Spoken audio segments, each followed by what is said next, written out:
Closed Door by Harold Ward.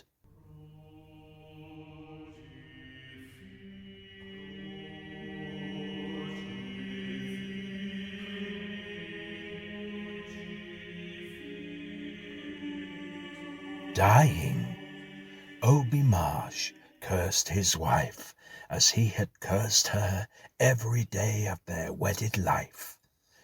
"You've poisoned me!" he gasped, writhing in agony. "Yes, you've poisoned me, you she-devil!" Lucinda, his wife, nodded dully. Yes, I've poisoned you," she answered without emotion. "You're going to die anyway. The doctor said so. It's just a matter of time. Maybe years, maybe months, and I can't stand this fighting any longer. 15 years of it. 15 years of hell." "Damn you!" Marsh snarled through clenched teeth, his bearded face twitching as a spasm of pain shot through his vitals. "We should never have got married," the woman went on quietly. "I've never loved you, and you've never loved me. It was a case of your folks and my folks sticking in between us and the ones we loved.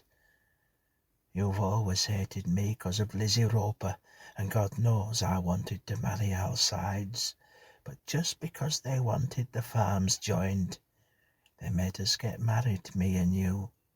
Now we can't get a divorce because of the church, and, well, I've just got sick of it all, Obie. Sick of it all." "You hellion!" he gasped, his body twitching spasmodically. "I got the idea of poisoning you when you first took sick," she went on in the same even tone. "Old Dr. Plummer said you might linger along for years. And I just couldn't stand it, Obie. I couldn't stand it any longer. Your constant bullying and running over me." "You'll hang for it," Marsh said huskily. "I hope they torture you in hell." "Probably they will," Lucinda Marsh answered with little emotion. "But it's worth it, just to have a little peace here on earth. It hasn't exactly been like heaven living with you." Marsh twisted convulsively, his gnarled fingers closing and unclosing, his thick lips drooling. He pulled himself together with a mighty effort. He was a hard man and strong. Hard men are difficult to kill. I'll come back from the grave, you hussy," he gasped. "That'd be just like you," his wife answered. "Waiting for you," he went on, trying to shake his fist in the woman's face, but the effort was too great. He dropped back onto the pillow again, the sweat standing out on his forehead in beads, his body shaking with spasms. "God, it hurts," he whispered, "just like a knife." The woman suddenly lifted her head. She was listening. "Somebody coming," she muttered, moving swiftly to the window. "It's old Dr. Plummer," she said, half to herself, half to the dying man. "The old fool's earlier than usual, and you can still talk." The man on the bed quivered, his fists clenched and his muscles tensed as he tried to drag himself back from the yawning pit that awaited him. It's getting dark," he said. "The doctor's liable to recognize the symptoms," the woman went on as she heard the car come to a stop in the front yard. A sheet had been thrown carelessly across the foot of the bed. Seizing it, she wadded it into a bundle and pressed it into the face of the dying man. He fought against the stoppage of his breath with a feeble effort.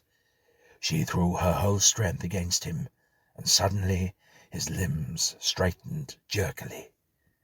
She knew that he was dead, and she sat up with a sigh of relief. The outside screen door slammed shut, Leaping to her feet, she threw the sheet across the back of a chair and turned to meet the doctor. "He just passed away in one of those spells," she said with little emotion. "Come on him all of a sudden. Both kids are at school and I didn't have anybody to send for you. 'Tain't no use to say I'm sorry, for I'm not. I'm glad he's dead." The physician shook his head sympathetically.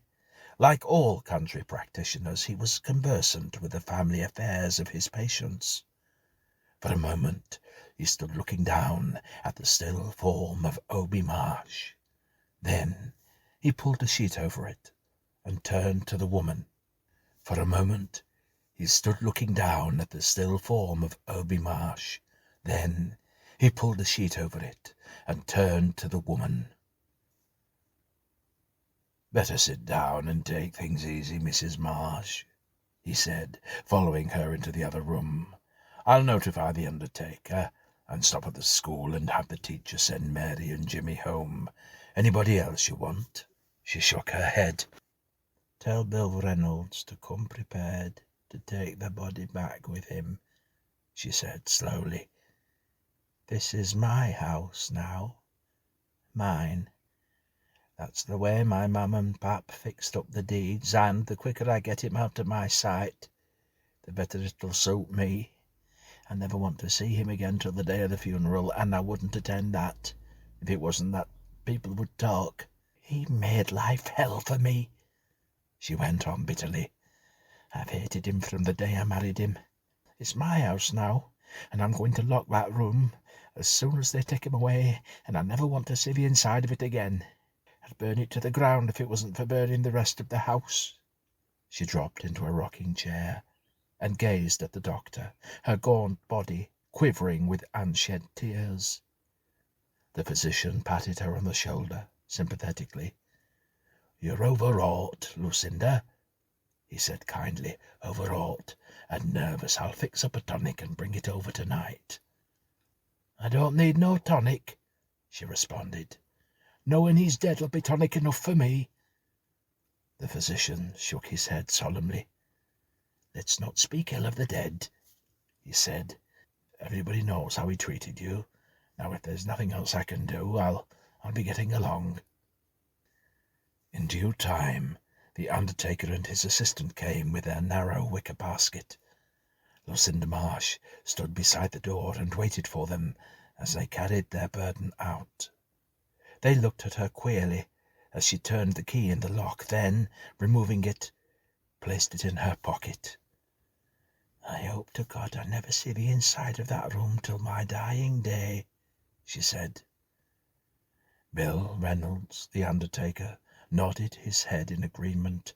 He, too, knew the life that she had led with Obie Marsh. The passing years brought little change in the outward appearance of Lucinda Marsh. Gaunt, hard-featured, tight-lipped and unemotional, she moved about the farm as of yore, doing a man's work in the field, adding to the money that was already in the bank, conducting her business along the lines to which she had been trained. She had never had friends. Obie Marsh had seen to that. She made none now. Her children grew to manhood and womanhood. Little Mary married and moved to the adjoining town. Lucinda made no complaint and no comment. Jimmy took the place of the hired man, lifting a bit of the burden of the labor from his mother's shoulders, but she still held the reins of management. Then he too married, and he brought his wife to the big, gloomy old house at the end of the lane. Children came, 6 in quick succession. If their happy laughter wrought any change in the heart of the grim, silent old woman, she never showed it. Emma, Jimmy's wife, busy rearing her brood, was content to remain in the background. Lucinda Marsh was still the mistress of the house. Through all the years, that one room just off the parlour, father's room they called it, remained closed. The key hidden away, it was never mentioned in the family circle. The children knew there was something horrible, taboo, that kept it from being talked about. Their childish imaginations did the rest. They passed it with bated breath when darkness fell and shadows hovered outside the circle made by the big gas lamp on the center table. They always played on the other side of the room, casting furtive glances toward the dark panels, behind which lurked they knew not what. Then, with the passing of the years, came the hard times. First, the crops failed. Then came a drought. Prices went up, wages dropped, factories closed. Mary, who had moved to the adjoining town, was the first to feel the blow. The bank foreclosed on her husband's farm. Then came illness and another baby. Finally, she was forced to come home with her sick husband and her little brood.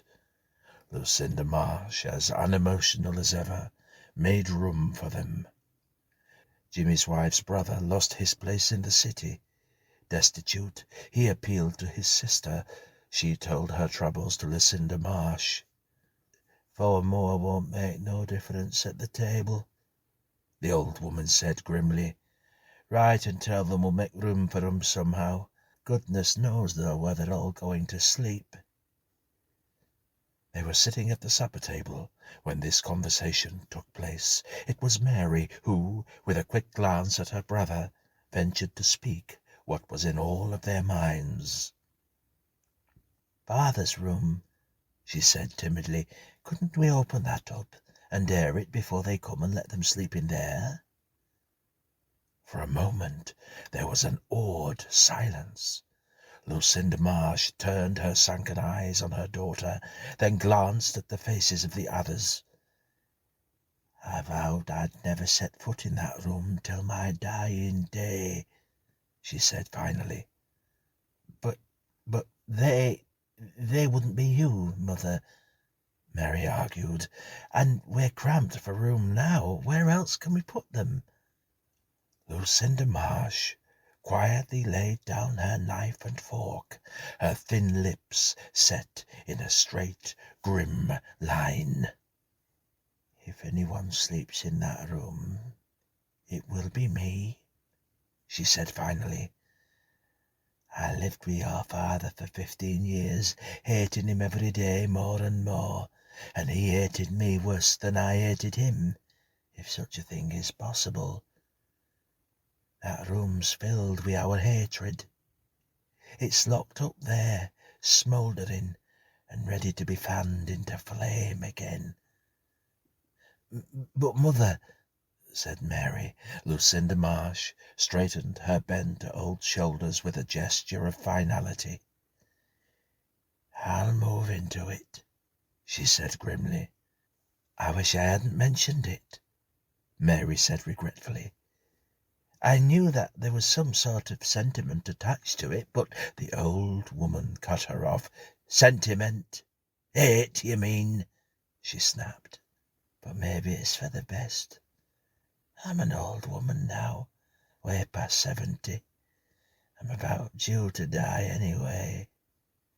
She stopped, her aged eyes taking on a far-away look.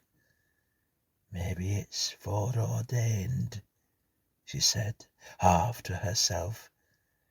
"He said that he'd be waiting for me. Maybe he is. Maybe he is. Who knows?"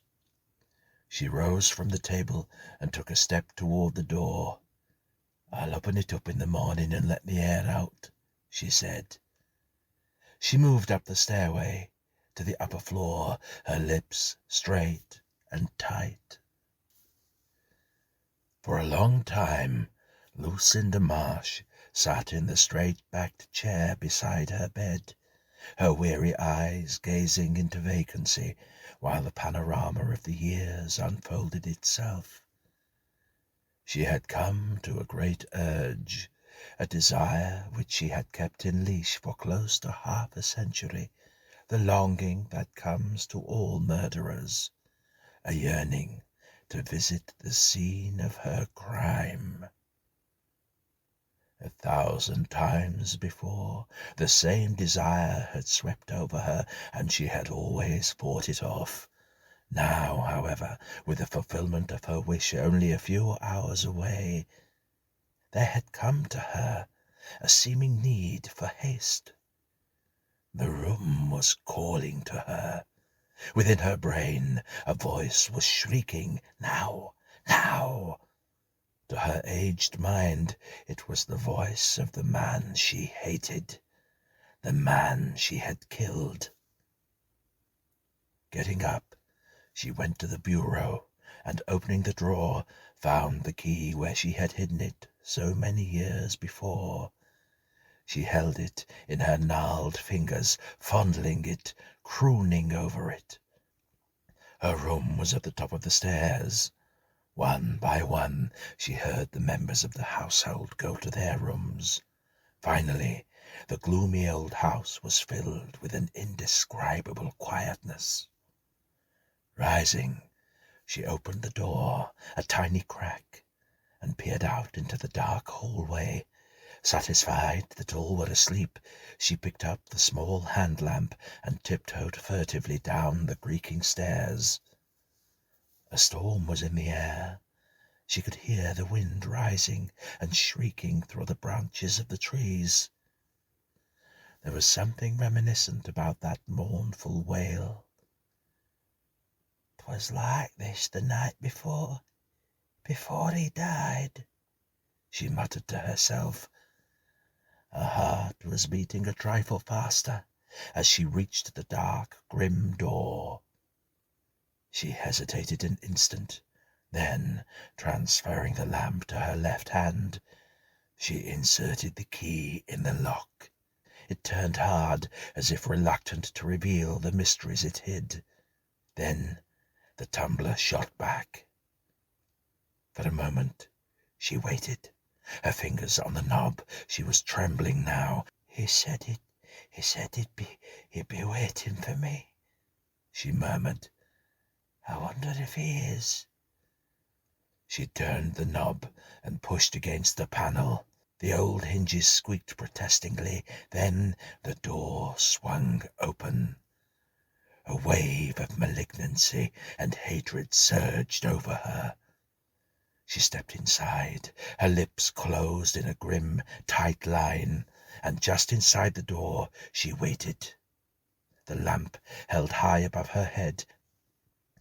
The bed was unmade where he had died. The thought came to her that Bill Reynolds, the undertaker, the last person to set foot in that room, was gone too.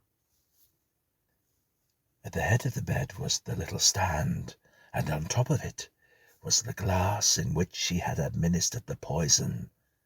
Beside it was a bottle of medicine, half empty, the label covered with old Dr. Plummer's crabbed hieroglyphics.